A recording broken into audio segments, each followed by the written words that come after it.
What's going on, guys? One love out to everybody. So you guys probably wondering, damn, I'm making a video on what today is, Monday or Tuesday, I don't even know, but it's kind of early in the week though. You're probably wondering, man, why is he making a video so early? Why is it not on a Friday or a Saturday? I see you guys' messages, you know. You guys asked me to make some recap videos, you know, talk about, you know, what mistakes I made in a fight, you know. So I'm gonna, you know, make some videos like that. I may not do it for every card, but I like this Thompson and Holland card because there's a message in every fight. In every UFC card, I always can see a message in it. Always gives you like a life lesson here, right? And this life lesson is the ego. Sometimes, man, you gotta let that ego go, man. Thompson versus Holland, man. I'm sorry about this pick, guys. You know, reason why I went for Holland, and I should have known better because I'm a karate practitioner. And Stephen Thompson, one of the best strikers in the UFC. And Holland is not a bad striker, but he ain't on the level of striking. But that doesn't mean he can't clip Stephen Thompson, which he did in that first round. But the problem is, though, like I mentioned in my breakdowns, I said, if Holland does get him down, I said that most likely he's not going to let him up. But then that's not what he did. He let him up. So basically, if Holland let go of his ego and he took him down in that fight, because he had him in the first round that took him down, I believe, Holland could have probably won this fight. Because, in my opinion, Holland's ground game is better.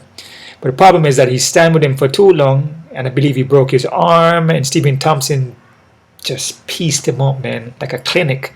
I mean, Stephen Thompson beat him up bad, man. I mean, it was to a point where it was kind of hard to watch, man. You know, he was just sniping him out, man. And from the fight started, and I saw how Kevin Holland was just rushing forward. I'm like, no, don't rush.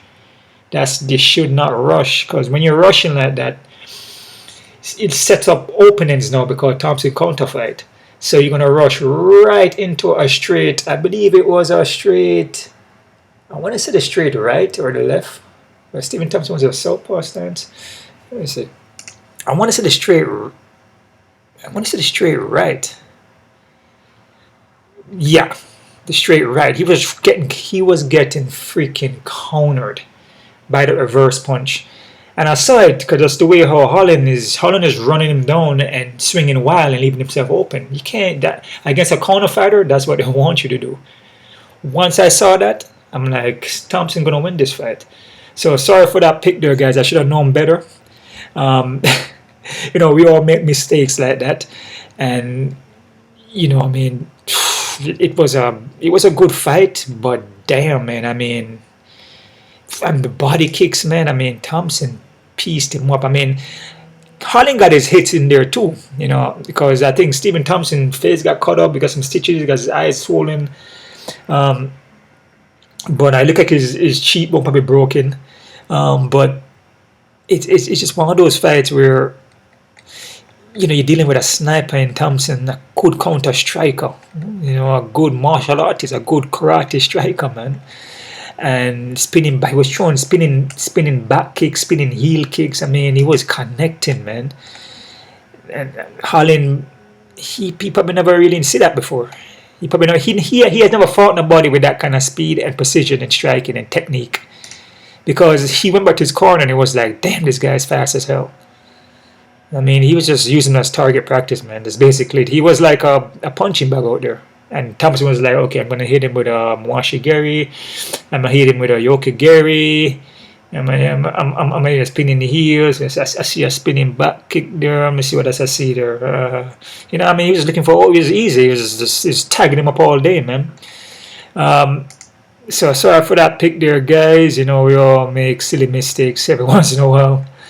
You know what I mean? But the ego is a hell of a thing, man. And, you know, there's sometimes you got to let the ego go, man. You know, if you're going into a fight and you know you're fighting a guy and you see him fight from his other videos and you see how good he is in countering and technique and movement, and you should know that, okay, can I really hang with this guy? Maybe I can hang with him for a little bit.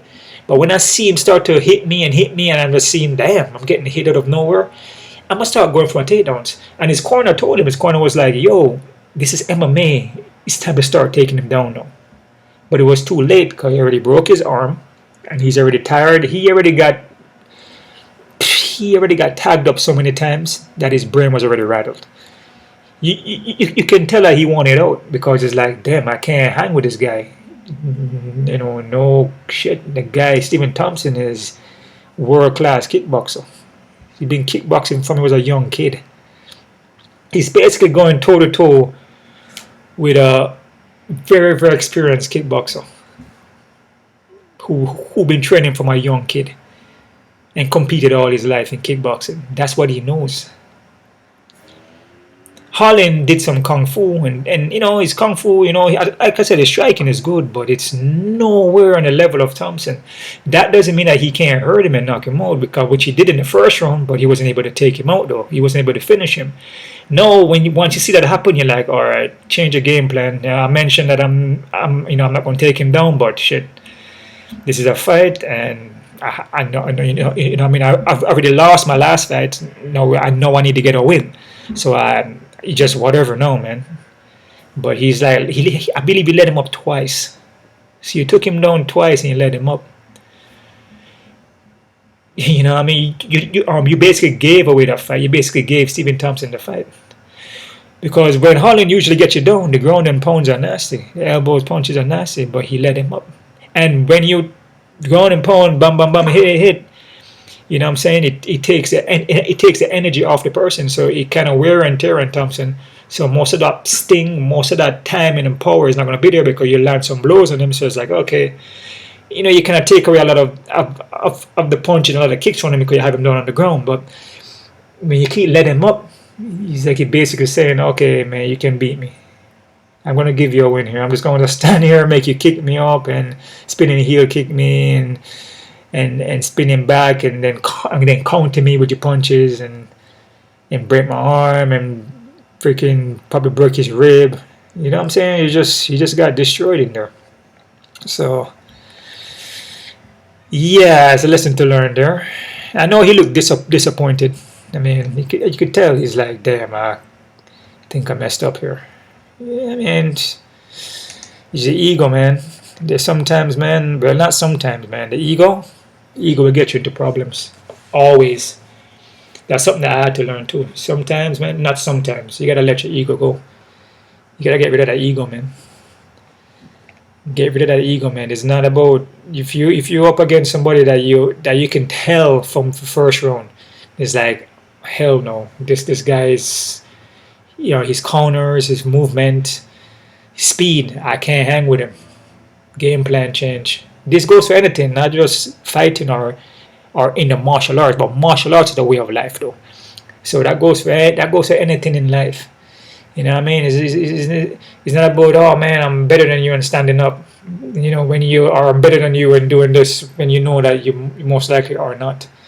Switch up. Say, okay, it's no problem. You know what I mean? But it is what it is. It's a lesson to learn here, man. The rest of the card was pretty good. Rafael Sanos, man, what happened there? Rafael Sanos, yeah. You see, he did what he had to do. Rafael Sanos did what he had to do. He went in there and he's like, I'm not going to strike with Barbarino because he's a heavy hitter. And the chance of him knocking me out is probably likely. So I'm going to use my BJJ, black belt, BJJ. Kevin Holland's a black belt, BJJ too. He did what he had to do. He didn't know. He has no ego. He's not like, I'm gonna prove, man. I'm gonna prove to you that I'm better, you know, because I'm like I used to be. I believe I was a champion at one time. I used to be a champion, and you know, I'm very experienced than you, and I got more wins. So I'm gonna go in here and knock you out. Yeah. He went in there and submitted him at what he's good at. The Matthew Nicola fight was pretty good. He basically got information on Matt. He got information on him in that first round, got him out there in the second. He saw where he was moving and see where he's coming at and sprinting at, and he cut corners and counter, and then ground and pound. Sergey Spivak got that right to KOTK in the first round. Yeah, it's two different levels of fighter, man. Ty's more of a brawler, and Sergey is more of a world-class striker. If you want to say his technique is more precise, it's more technical. It's more accurate. There's not much holes in it. Ty is just like swinging wild and his head is like falling down and he's just going crazy. You can't do that, man. Against these experienced guys, these guys are surgical with it, man. They're surgical. Sergey is surgical. And you do that with him, he's going to be like, slip just a little bit out to the center, bam, bam, bam, slip just a little bit out to the center, bam, bam, bam. And then that is what he's doing. He was seeing the punches because it was wide. He's just easy to see because telegraph, move his head a little bit, counter, bam, bam, bam, and that was it. Stephen Tom was doing the same thing too. Kevin Holland was just swinging wild. Punches were just missing. He was countering. Roman Delonze, man, that submission he did was wicked, man. How he kind of got the leg and laced it and flip it backwards, so his knees like bending back, and then he took his back, so then he couldn't move. It was like he locked him down. It was like a Venus flytrap, but he Venus flytrap his leg, and he couldn't move his body. He was just stuck on his belly. It was, I don't know it wasn't really a submission he did. He couldn't finish it by punches, but he kind of held him down there by lacing the leg. You know what I'm saying? It was kind of, it was pretty cool, man. It was pretty, very technical move he did there. Like the way how he reversed it. Eric Anders, like I said, big underdog right there. You know what I'm saying? Daukaus, in my opinion, is pretty much done. Yeah, Daukaus is pretty much done. Eric Anders came in shape. I noticed that also on the weigh-ins. And the face-off, he was in best shape I've ever seen him in. Speed, timing, he's on point, man. If he comes like that every single fight, he will win. Because he looks in shape.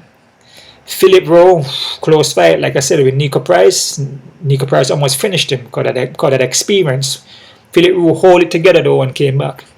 Angela Hill, this is the fight that I had on my face-off predictions. I had Angela Hill winning. I switched it because I saw from the face-offs. Emily Dakota on the face-off didn't look good. She looked nervous, and I saw that, so I went for Angela Hill.